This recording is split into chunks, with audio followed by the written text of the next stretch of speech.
Everyone. There it is.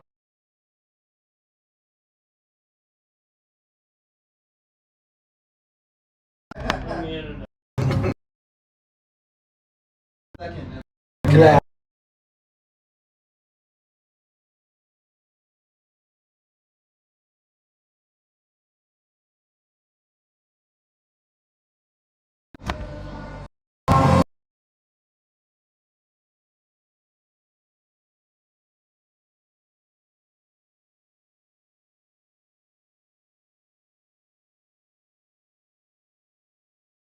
Last 5 feet. We're good. We're back. Oh, There it is. we're here. No, you're not. No, you're not. Are you sure? Yeah.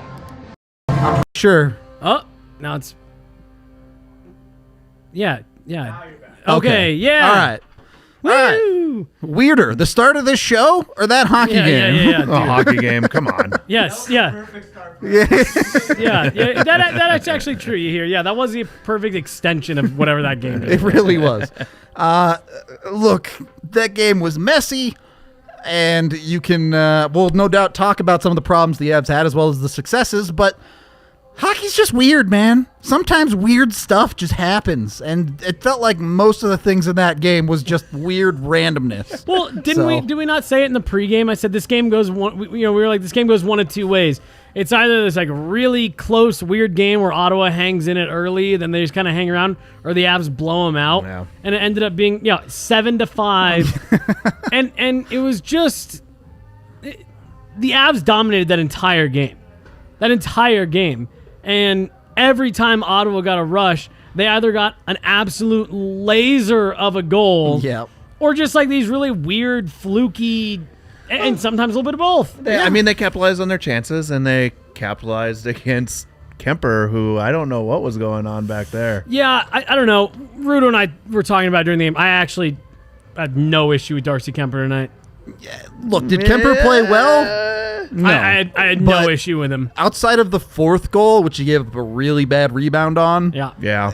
he got beat by a deflection, 2 laser beams, and a goal where he was tripped by his own defenseman. And then, So- then not only was he tripped, then his skate was like stuck in a certain position. I don't know. He had to leave for 10 minutes right in the middle of the game. It was just a weird one, yeah. Yeah. I don't have an issue with Darcy Keumper tonight. But it's funny because we've seen him now for, the last 5-6 games coming into tonight. He's actually been the one that's, helped kind of carry the Avs, put them in position to win. And tonight, he needed them to bail him out a little bit. And you see a little bit of that give and take. And again, this is what a contending team looks like. There were bounces, weird bounces all night, bounces going against them, weird pucks going in, and they just kept battling through. And every time they needed to score, they found a way to score a goal. And honestly, they honestly kind of like imposed their will when it came to that. When they decided it was time to score, they did it quickly. Twice in this game, Ottawa gets a goal, and within a minute, the Avs score one back. Yeah. And on the one hand, you say, why didn't you just do that before they scored? But on the other hand, yes, it shows, I think especially compared to the start of the season where Avs in third periods, not exactly good buddies so far this season. Yes, they got down twice in this third period, but they came back and got the job done. And it shows a little bit of that resilience that I think this team had been lacking. Now, granted, Ottawa's not very good. But you'll take the dubs from the doctor whenever you can get them. So, Absolutely. I mean, I think we were all prepared to take the 1 point out of this game there. oh, yeah. In a game like that, now, there's a couple ways to look at tonight, right? Like, you had a team, hadn't played in a week. You had been on the road for a couple nights.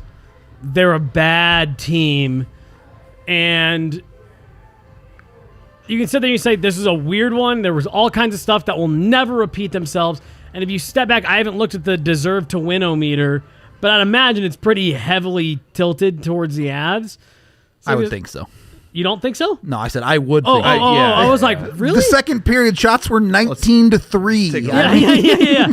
And so, like, you sit there. It was never in the Sens' favor ever. Right. Right. And so, like, yeah, like you look at it as like, hey, with all the weirdness going on, as you're looking at the process, right? Yeah. Saying your process was really good for most of the night. Yeah. You're happy with, if you get any points out of it.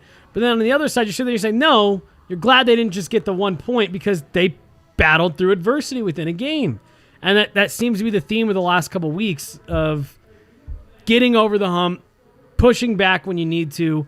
And again, just complete contrast to what we saw the first 10 games. They don't pull this game out in game 7 with the way they were playing. Right. Yeah. I mean, it's an interesting one because the Avs didn't play their normal style. It felt like they did fall into a little bit of just full YOLO hockey, but they're good enough to beat teams like that. So yeah, seriously. You want to go ahead? I didn't want to cut you off. No, you're good. I want to say like they were playing down to the Senators, but they weren't.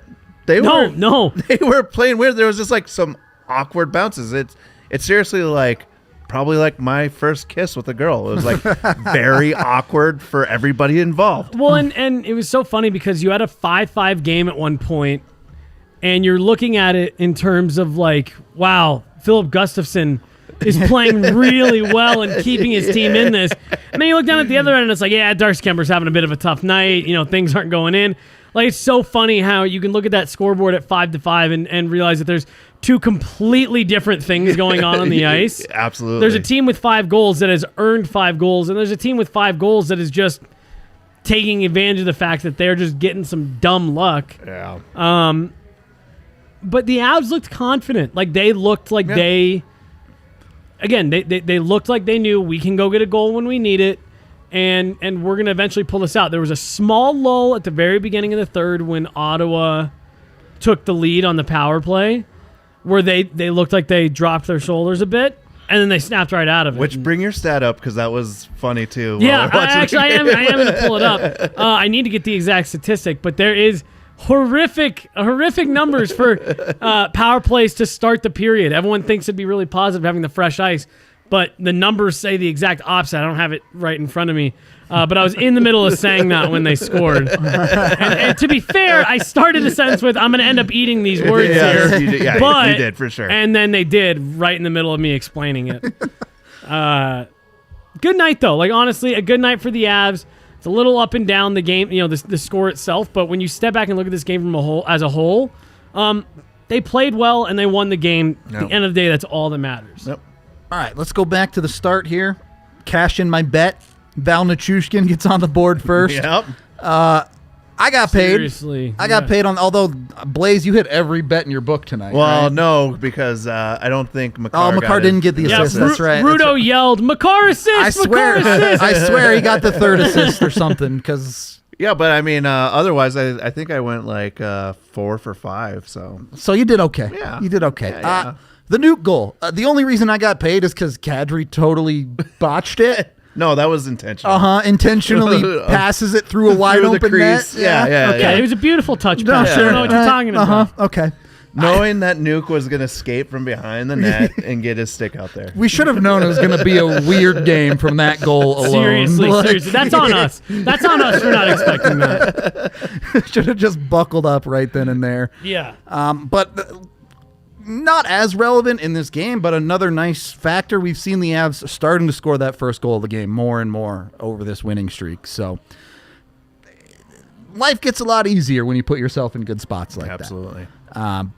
That worked out well. Obviously, the first period ended up 2-2. A lot of sloppiness, I think, on the Avs, particularly with the puck in the defensive zone. Blais, you were saying as soon as they got it to 5-5, just high and out every time. Yeah, I mean, basically at that point, like, well, you just saw everything. It was just like weird bounces going on with the puck right in the corner. It's just a lot of weird shit happening. Yep. And yeah, at that point, it's just like, yeah, high and out and just go get the puck in the neutral zone. Don't worry about making that nice pass, to create a breakout because it's not working. Like, even if they make that pass, you're just concerned that it's something the puck's going to terrible's gonna bounce. happen, Something's going to happen with whoever's receiving the pass. Well, and the other thing to note as well, Ottawa was skating really hard. Like for sure. They played really sloppy. Nothing that they were doing was crisp. But they were just kind of like crash test dummying into everything, like arms and legs and they were LOCing? Yeah. Exactly. And like that Tyler Ennis penalty, which could have been a 5, was kind of like the epitome of that all night, where he just, for no reason at all, pulls up and hits Tyson Jost 5 feet away from the puck right in the head. It's like, what are you doing? Like, you're trying to skate hard, but yeah, but it's like they're just doing shit like that all. So you give them credit for working hard. That's how they earn some of those bounces. But woof. Yeah, hard work only gets you so far in this league. Right. Case in point, Cale Makar. Dude. It's like, I don't know if I can call it another level because Cale Makar was already so good, but in the last 5 games, it's felt like Cale Makar has just decided that he is, in fact, better than everyone else in this league, and he's just going to do whatever he wants. So, how do teams answer that, dude? I mean, what do you do when Cale Makar just decides he wants to win a hockey game? Yeah, that's a hard question to answer. I don't think anyone's really figured it out yet. Has anyone really shut him down when he's healthy? As a healthy player? No, the dude's got 7 goals on the season now, and 5 of them have come in the last 4 games. 7 goals on the season, and he's a defenseman. Yeah, you're right. Like, what? That second goal tonight, too. Like, he just, like we talked about before, before the game, right? He just opens up the ice, and then he has time to decide on what he's going to do with the puck.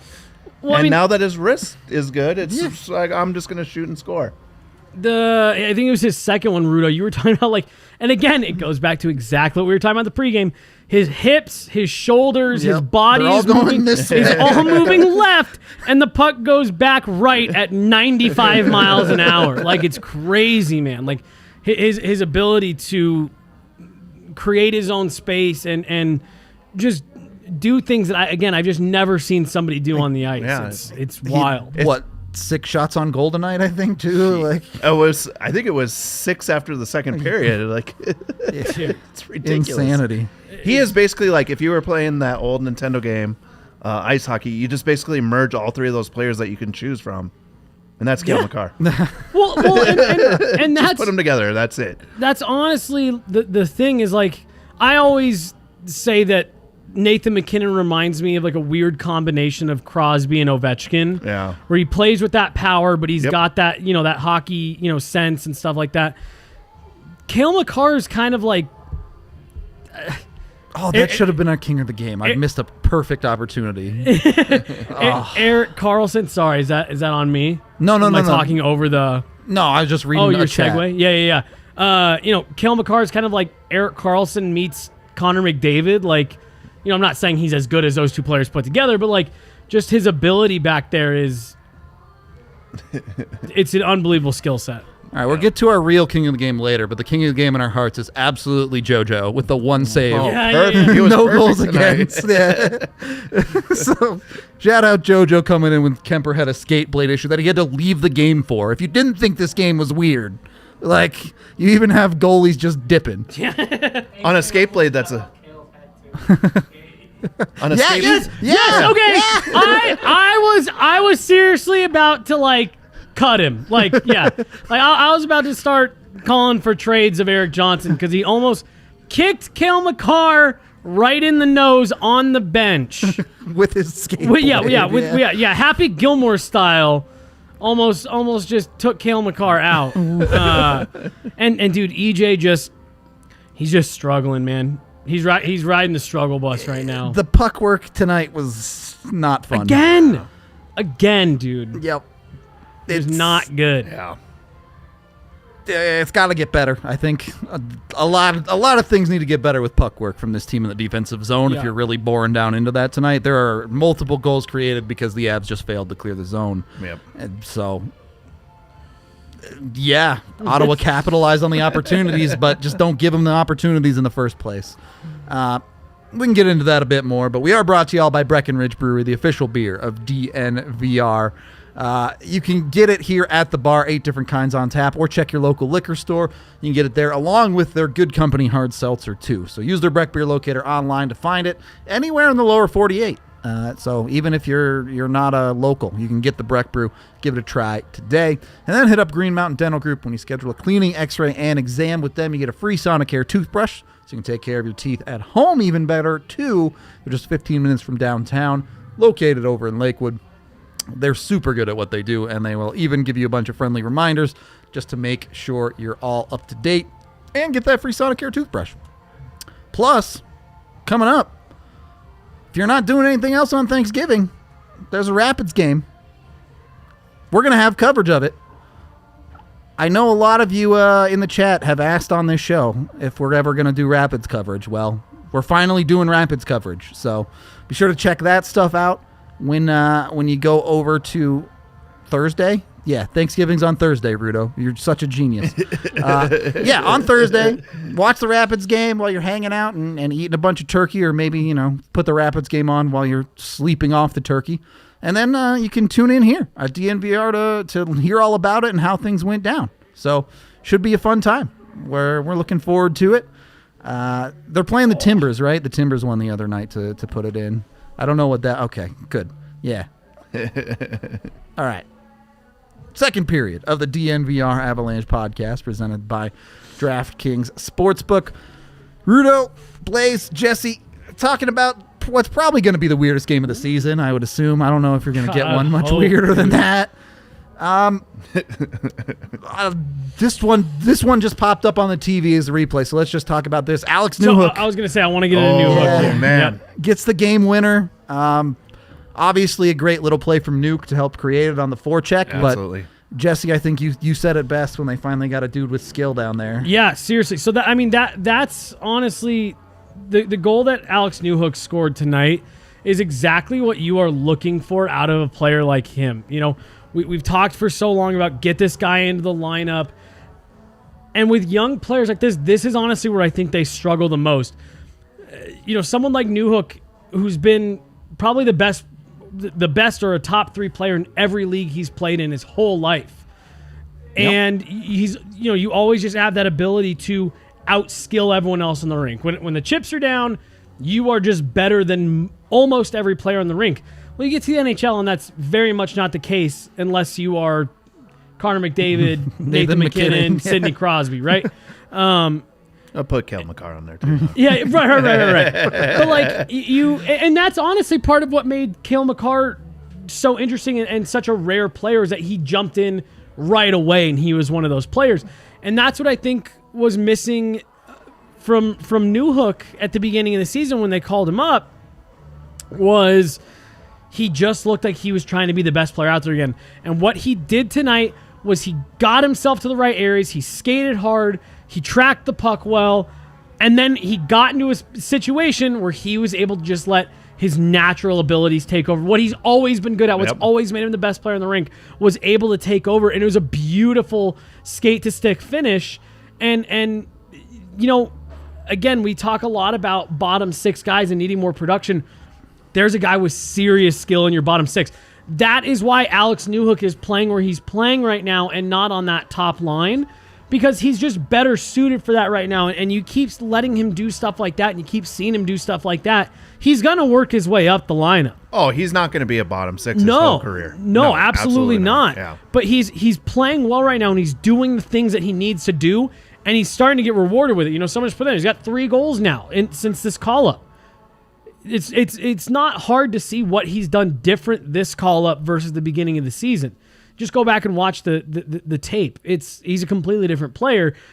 And tonight, you get to see him do the thing that everyone's been waiting to do, but he got there with the hard work, and then you get to have the skill payoff. Yeah. It's awesome to see. And yeah, Rudo, I'm so glad you called it out because it's not going to get touched on nearly enough. That is just more phenomenal work from Val Nichushkin below the goal line, which is exactly what he did to set up his own first goal to open the game, and then he does it on the game winner. I just put it in game grades. That's what I was finishing up when we started this. This version of Val Nichushkin is a top 6 forward. Yep. You see how we'll see how long it keeps going, But, you're being aggressive like that on pucks. He's finishing now, and he's distributing well. Dude, that's the player that they were hoping to get when they plugged him in on that wing to start the season. Avs undefeated with Nuke in the lineup. Yep, 6-0.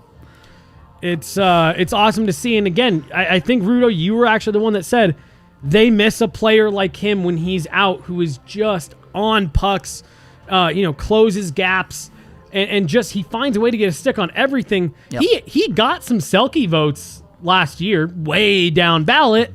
I mean, he's not a center, so he'll never get the vote. Right. But like the fact that there were some people that respected it anyway. Right. That weren't Avalanche contributors. I actually think Dom Lecision, or how the hell you pronounce that. I think you're on pace there. I think he had him as like a fourth or fifth place Selke vote. Because seriously, I mean, like he is that good defensively. Yep. Yeah, genuinely one of the best defenders for forwards in the league. Yeah, honestly. Yep. We can't cut Murray and Johnson. I'm not sure if that's supposed to be a question or... Murray did trip his own goaltender tonight, so not a good look. yeah. Him and Eric Johnson didn't have the greatest nights. No, Murray struggled with the puck a little bit too, as well, down in the defensive zone. So. Yeah. That's just become par for the course for him a lot of this season. But so look, I mean, I'm obviously a huge fan of LOC, but he's another one that he didn't get a goal tonight, but I thought he was really good. Like he had a lot of chances. And again, he's just doing that's. I mean, this is the night where you see LOC and you go, all right, this is why he can't last long term on a first line, but he'll be completely effective if you move him down. 100%. And I think that's kind of been how he's been in every game.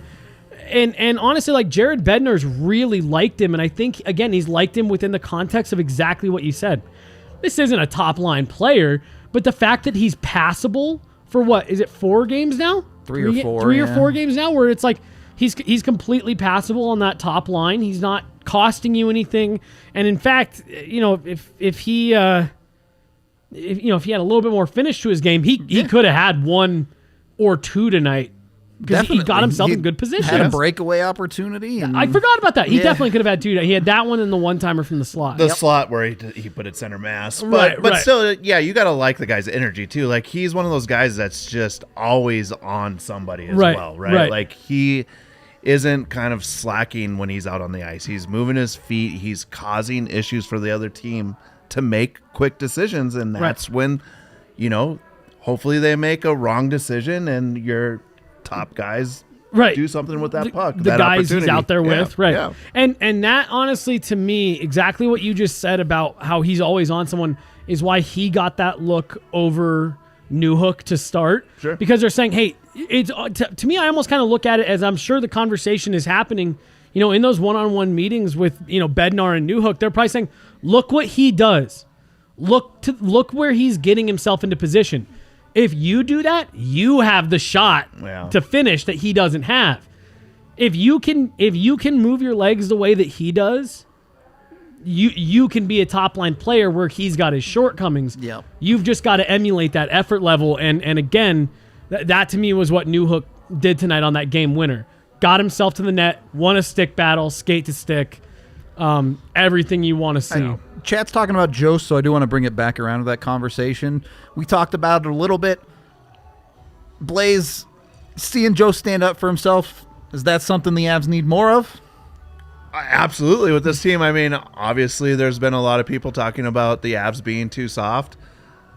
Jost definitely needs to stand up for him. I mean, there was a little bit of talk of like, do you let that one go just to make sure that you get the 2 minutes, right? Yeah, that was my take on it. Yeah, but still at that same time, like you got to know that guy's heated. That was a horrible play. Yeah. And honestly, what I liked about it was, if you're going to take the penalty, get your money's worth, and I thought he did. He definitely got his money's worth.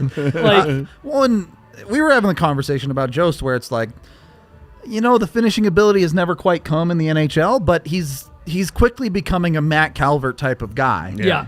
And if he adds that little bit more edge to his game, if he's someone that you go into the corner with and he's going to rough you up a little bit, look, you find ways to be valuable to your hockey team, right? For sure. So and I actually, just because I completely forgot, even though we talked about it when we realized it wasn't Makar, going back to Logan O'Connor, again, he got himself in the right position to put a puck to have a dangerous opportunity that led to the Newhook goal directly.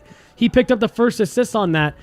So, I mean, you just look at those three guys right there, Newhook, Nichushkin, and O'Connor.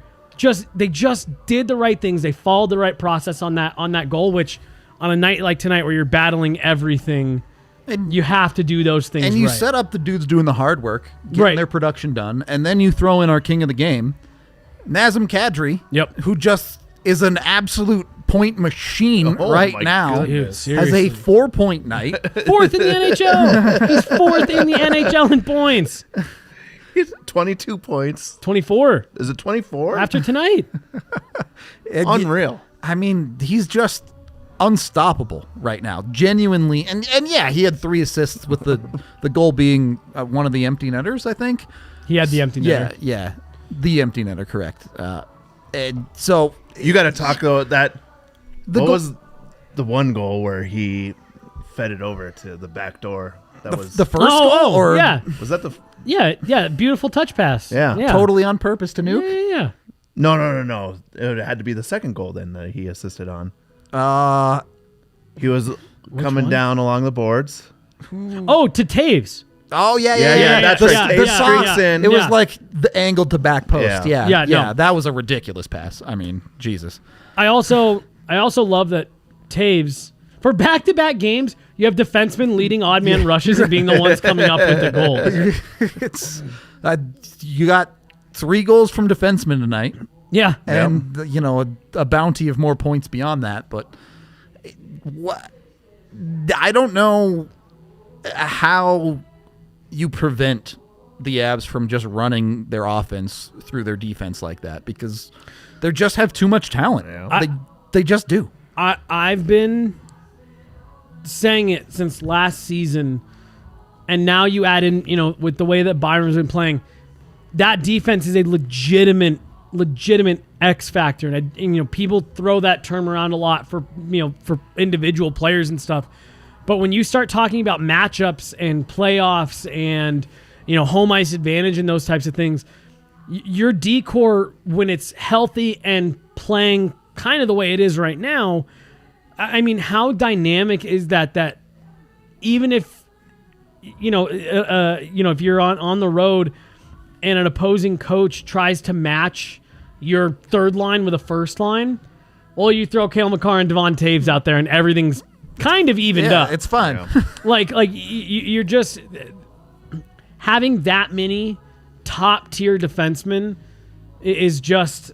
I can't think of another D-core that has been constructed like, again, when healthy, when Byram's back, to have a top 4 of. Yep. Yeah, dude. Seriously. Absolutely. Some team's going to throw stupid money at him. Yeah. I was saying, if he keeps this up and they go on a nice playoff run, he's getting that Matt Duchene money. 8.5, bro. 100%. 8.5 to go score garbage time goals. Chat is cracking me up. Straight shot of adrenaline tonight for sure. That game was a wild one, up and down the whole night. Definitely not falling asleep anytime soon. We'll put it that way. I know we got a couple super chats. We can hit those really quick. John, thank you for the $5. How much super chat money to cut Jack Johnson and Ryan Murray? Okay, so it was with more Makar. Jack Johnson is swimmingly dressed, all right? Look, leave him alone. How much money does it take to get Bone Byram healthy? Because one of them sitting as soon as Byram's healthy. Yeah. So hold on, I do want to stop on this. Have either of you had an issue with Jack Johnson or Ryan Murray, like a real When he issue? tried that 360 tonight, I had an issue with Jack Johnson. Yeah. But I mean, just like on the whole, I just don't think they've been. Jack Johnson is exactly what he is billed as, which is not very good. Right.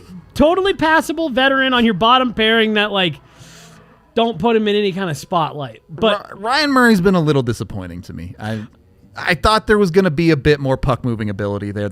It's not been consistent enough for me to really trust. It looked better at the beginning of the year. Now it's kind of faded off. I was going to say, because is this game 15 night? Like, he's healthy. He's healthy right now. And, like That's not good when that's what you're starting Well, no, with. no, but what I'm not even saying that as like, oh well, it's okay because he's healthy. I'm saying like, what's disappointing about it was, wow, you think there could be a really good player there if he stays healthy, and he's stayed healthy through given everything that has happened relative to the Avs, team, he's healthy. He's staying healthy, and the play just hasn't come the way you were hoping it would if he got that break. Yeah. And I think that is maybe what's been disappointing is he's been the disappointing version of himself. And like you're fine with it. You're not going to play McDermott over him. No. But it's just you were hoping if you get the health, can you maybe get a version of the player that was billed when he came into the league that he's shown 25 points out of that guy or something. And it just hasn't been there. There's still a lot of season left, not to say that he can't get hot and suddenly he fully settles into the system and it just starts clicking. Like, that could absolutely happen. Maybe. But based on what we've seen early, it looks like you're probably just going to get a third pairing guy out of him for a year, and then regardless of what happens, you'll move on from him in the offseason. He'll go try again in Arizona or something like that. Pretty much. One more super chat here. Thank you, Tommy, for the $5. Have the rules changed since I played college hockey? Was Berkey offsides on the third goal? We were not confident that he was onside. There was one angle they showed because I thought when he pulled it back, to drop it, but it was the last angle they showed. It actually looked like he just lifted his stick and then touched it after it got over the blue line. So I actually think it kept moving forward the whole time. Ottawa looked at it. They were definitely looking at it. And I think one of you said that you read the lips of one of the coaches that said, they were shaking their head like, no, nah. I don't think. And the other thing to keep in mind with the rule change, which I think was a great rule change, you have got to be pretty confident if you're going to challenge something now. It happened earlier in the first period where they called an offsides on Taze, I think it was, that we were like, that wasn't offside. It's like... it's razor thin margins, and if the coach wasn't willing to challenge it, you're pretty confident. He had possession, so he was on sides. That one, like, it gives that so rule much is so power gray. to the linesman. It's so gray. Yeah. I mean, he definitely did. Like, just because he doesn't have his stick on the puck doesn't mean that he's not in full possession of that puck. Right. So now, would you guys rather the linesman? Which would you rather have here? On plays that are borderline, would you rather have the linesman not blow it dead and even them knowing like, ooh, that was really close, I'm not going to blow it dead to see if something happens, knowing we can review it? Or would you rather them always err on the side of caution and blow stuff dead that looks borderline? Well, it depends who are we talking about. The Avs have possession, or is it the other team? I mean, I put a microchip in the puck and have a robot get it right every single time. Oh, the other thing I don't get. I also don't get... the players can feel the difference when the microchip's in there. Which bullshit. Yeah, I know. I just wanted to say it, but it's hilarious. I was going to say, but they do say that. I know there was a few college programs back in the day that actually used chips and pucks and posts in the lights. Yep. Yeah. Lights in the posts. So like laser we know where you're going with that one. Yeah. I mean, ESPN did that back in the 90s with the little blue puck, red puck. Yeah. Well, no, but they did it for tracking if the puck crossed the goal line. Yeah. Sure. And so it's like I VAR style. Yeah. Right. So it's like, the technology exists and they're doing it now. I mean, SAP is tracking stats with pucks and stuff like that. Yeah. So it's like you're already doing it. You already have the technology. It's coming. I heard that ESPN stopped the puck tracking thing because the pucks were too expensive. I believe and when they lose them into the crowd, because that was like the early 2000s at most, like late 90s, and they lose them into the crowd. It was like, there's a $28 puck gone. It's not quite as expensive these days, I don't think. Yeah, I was going to say, I can't imagine that costs you much. But yeah, no, I'm with you. Put a cross-centered chip in the puck and just be done with all the... You'll never mess it up again. And the machine will just go offsides, onside. It's that easy. I also don't get why baseball doesn't use... Oh, don't even get me started on the strike zone. What I just don't get... I'm not going to get you started. You're not allowed to say anything. Okay, I'm just going to say this. So I used to work with a dude who was a huge baseball fan, and like an old school baseball fan, and he hated the idea And he was like, I just don't know why you would even do that. I said, the technology already exists. We watch it on TV at home. Pitch every day. Yeah. The audience at home. All of them are like, you already have the information usable. You have the technology implemented. You actively just choose not to use it. That's the part that's crazy for me. At least we can use the excuse in hockey of like, oh, we don't have those types of chips in the puck. Nope. Baseball uses it for 162 games a year for 30 plus teams. And they're like, nah, we're good with just errors at the game instead of using what we've already built out. All right. Anyways. So don't be baseball and make better decisions about your life. Yeah. Make sure you're using the right tools for the right job. For sleeping, that's a snooze sleep mattress. They got the 4-in-1 mattress that gives you firm, soft, hot, or cool, depending on which way you flip it and which way you put on the mattress cover. So it's the first 4-in-1 mattress of its kind. Be sure to check it out. They will deliver to you, and they're local here to Colorado. So make sure you get on that. Did you know that not getting enough sleep is one of the number one causes in couples fighting? Really? Yeah. So Snooze Sleep is here to help keep couples together. They got the mattress that can be each side. You can kind of get it how you like it. Make sure you're good to go. Hannah is feisty in the morning if you wake her up before she's ready. So I can fully see that. Yeah. She's ready to scrap, bro. Oh, all right. Yeah. The morning fight. That's one way to wake up. Dude, and it's just like, even if it's just a slight inconvenience for her, like I'll like break out Animal Crossing just laying in bed on Saturday. Can you turn that down? It's like, sorry about that. Wow, Sorry about that. I want your life.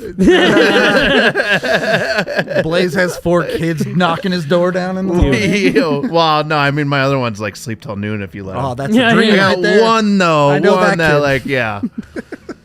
Wakes up at the crack of light. Yeah. Brutal. All right. Yeah, being able to do whatever's dope. Well, Yeah. instead of fighting with your family in the mornings, maybe try Strava Craft Coffee as your morning coffee. It's got the CBD, I'm so gonna print that on a mug. If Quebec doesn't get a team in the next 5 years, you can print me the mug. That's right. That's a side bet we got. I've got a lot of bets going on. You this got a year. lot of bets, Oh yeah. my goodness. use Strava Craft Coffee. Maybe if you stay up and drink too much in a late Avs game, it'll help you with the hangover in the morning with the CBD. Helps with joint pain, migraines, aches and pains all over your body. So give Strava a try today. You can get 25% off when you use code DNVR25 at checkout. And if you sign up for their subscription service, you can get 20% off every order for basically forever. We've got those Strava pods. They're great. Yeah. You just pop them right in the Yeah. Keurig and you're good to go. Nice. I did not know that they had pods. Yeah, Yeah. they do. Well, I'm about to go make an order. Well, Jesse's Merry ordering Christmas, that. Dad. There you go. You can also get Hassel Cattle Company right now. They got a special for the holidays. Get 15% off with code DNVR15. Excuse me. Numbers, they're tough. You can get whatever you want. The Wagyu beef burgers for everyone for the family dinner, or you can go with steaks, tomahawk steaks, sirloins, bone-in, ribeyes, you name it. They got the whole gamut. It's all ridiculously delicious. Go check them out. Hey, can we pull Ryan B's comment up there for me, please? What does it say? You might as Right well here, pay Jesse. that bet up Stop now. looking at NHL's Yeah, that's never going That's back to right. Quebec. There's no E on my name, but everything else in that. dude, I just don't see it. They got a couple politicians right now who are pumping the tires of it to get some votes. The financial stability is just not there. I'll say this. I don't think it happens until Bettman's gone. I just don't think it's a big enough market. Do you know that? Little inside information here. Okay. The vice president of BlackBerry tried to bring that to Quebec back, Really? and the NHL basically shut him down. Didn't want him to be an owner.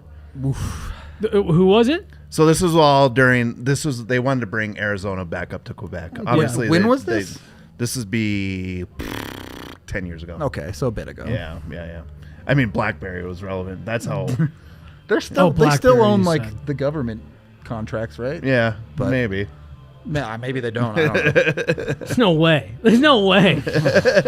Well, if they own the government contract, that's why everything has gone so haywire. The last 5 years, we still have our U.S. officials using BlackBerry. I mean, allegedly they're super secure, but I don't know anything about them, so I can't actually talk to it. Getting back into this game, which is anything but secure, this hockey game. Yeah.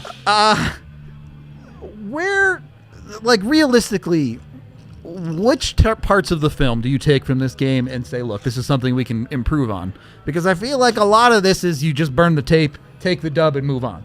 Yeah, thinking about it, that's a really hard question to answer because it was like the craziest game from start to finish. I don't know if there's a lot of tape that you could be like, we really need to work on this because it was just abnormal from start to finish. It was abnormal. I didn't think they really did anything that terrible. Poorly. Yeah, I didn't think they did anything. Like, I really do. I think there's maybe a couple, like, pull Ryan Murray into video and be like, hey, this is why it's not good to trip your own goalie. But you know what I mean? Like, I think there's a couple things from, like, an individual standpoint that they'll be able to pull out of this game for a few guys. But on the whole, yeah, Rudo, I think for the most part, hey, way to battle through it. If we bring that same effort level on most nights, it's not going to be this way where there's all kinds of craziness happening, and you just. I think that's kind of what you say. I don't really know how much. Else there is to add. I mean, it's really tough. Even you're looking for a negative, and you're like, well, they even went 1 for 4 on the power play. They got the big goal when they needed it from special teams. So right. It's really, really tough to pull significant negatives beyond don't do stupid nonsense shit that you all like. Obviously, all the players know some of the completely boneheaded things they did. You don't need tape for that. What's our Strava promo code? DNVR 25 if it's your first order. DNVR 20 if it's just your normal You order. could wait till after the show, but hey, this is unbelievable. Whatever you want to do. I'm just supporting our fine sponsors here. Yeah, and if I don't do it, I forget. True. I'm very forgetful. Just immediately forget. That's exactly what I'm going to do with this hockey game. Is right.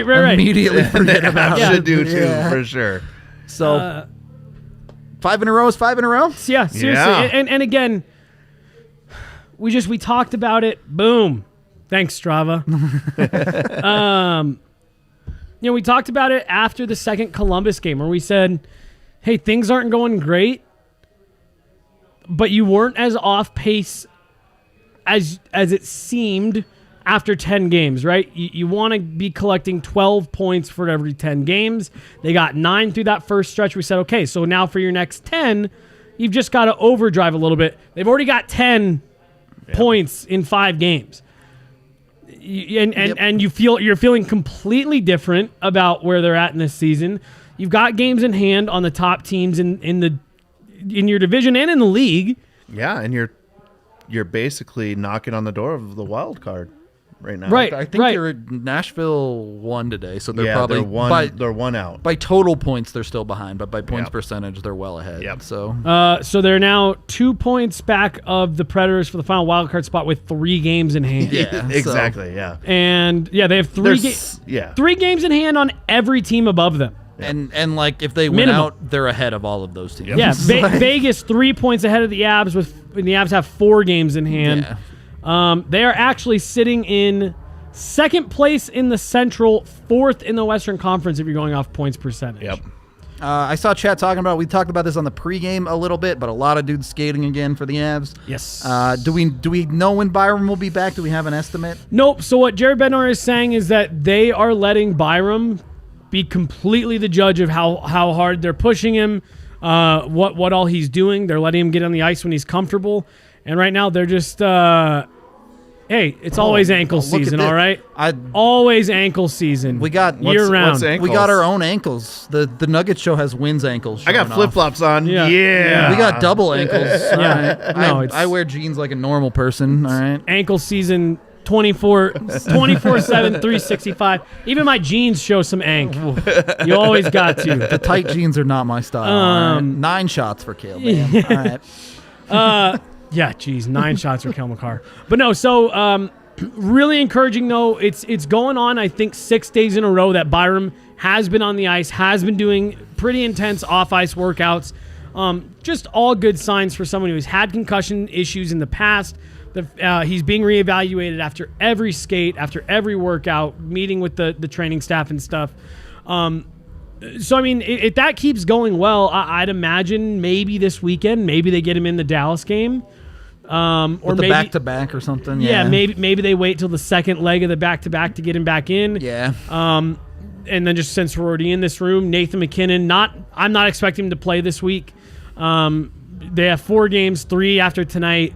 I don't think he'll be in any of them. I am expecting him to be a game-time decision for Monday at Toronto. So he should. They're working their way back. He should skate on that trip next week. Yeah. Franco's kind of the same.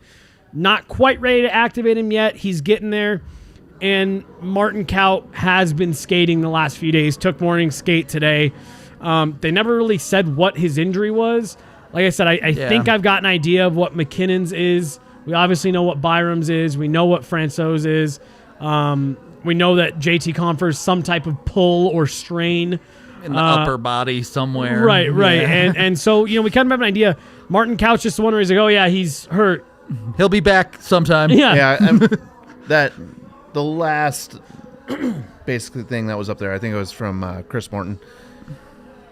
I mean, that's very true. Like, with concussions, you don't know. Like, It reminds me of kind of Crosby's concussion stuff, where it was like, for a while there at the beginning of the year, I can't remember what one it was, but it was like, oh, it seems like he's going to be playing in the next few weeks. And it took months because you just don't know. Like, that's the weird thing about concussions is, like, you feel good one day, you feel like crap. Even Byram on this concussion, right? He practiced the next day. Right, at full speed. Yeah. He leaves the game, practices at full speed. There's kind of this collective sigh of relief. And even after, when we talked to Jared Bednar, after practice, we said, how's Byram feeling? He said he's feeling really good. Yep. He got up today feeling great. He skated, feeling good. He's talking to the trainers again, but from everything I'm hearing, he's good to go. And the next morning, he's not doing great.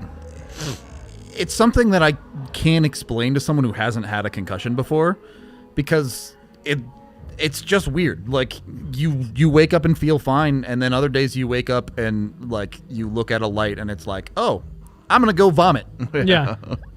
And there's no control over it. It's just you're on for the ride, basically, with a concussion until it gets better, which, and unfortunately, in some cases, it just doesn't. But hopefully not the case with Byram.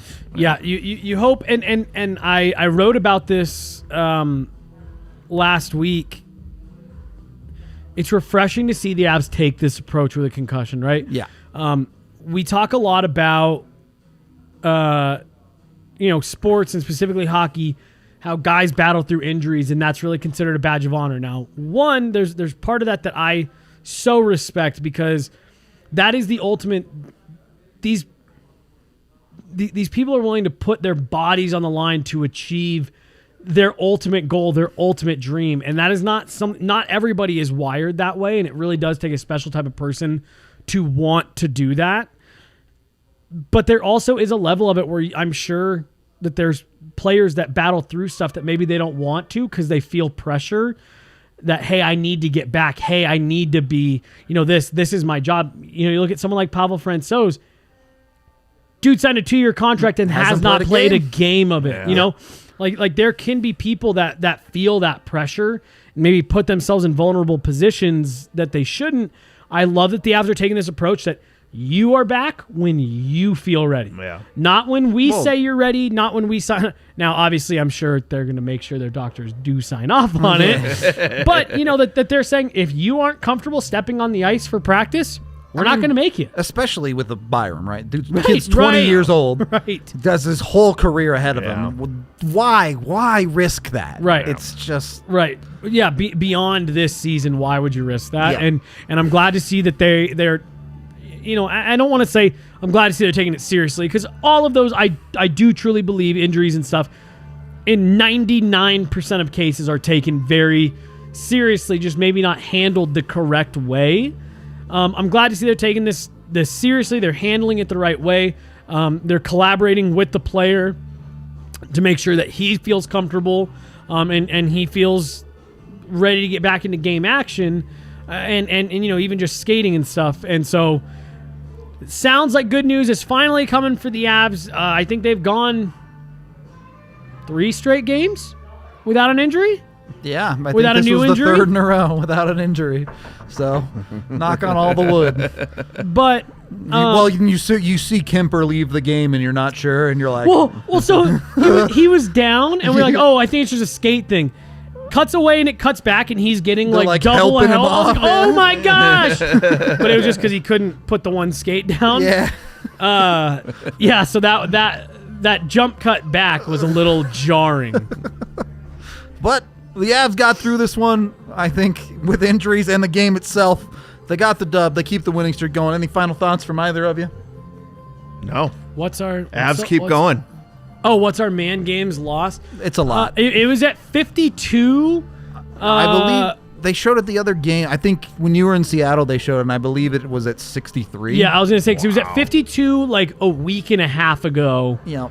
And you've had several guys miss some games now, so yeah, I'm sure it's up into the 60s after tonight, approaching 70. Yep. It's bad. Yeah, not much really to take away from this game. You know, No. you basically throw that one in the trash can. Yeah. You got away with the W there. Good for the Avs. Just keep moving forward and keep on trying to get those Ws. Yeah, that's all you can do, and this is what you needed. And again, I said it at the start of the show, or at the start of the night on the pregame show.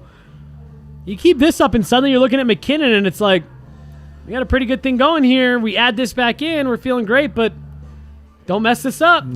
Don't mess it up. Come back and add. Oh, he's not. Yeah, he's No, gonna no, I know. And I'm- definitely add to it. I'm being facetious I a know. little bit, but like, this is the exciting part, right?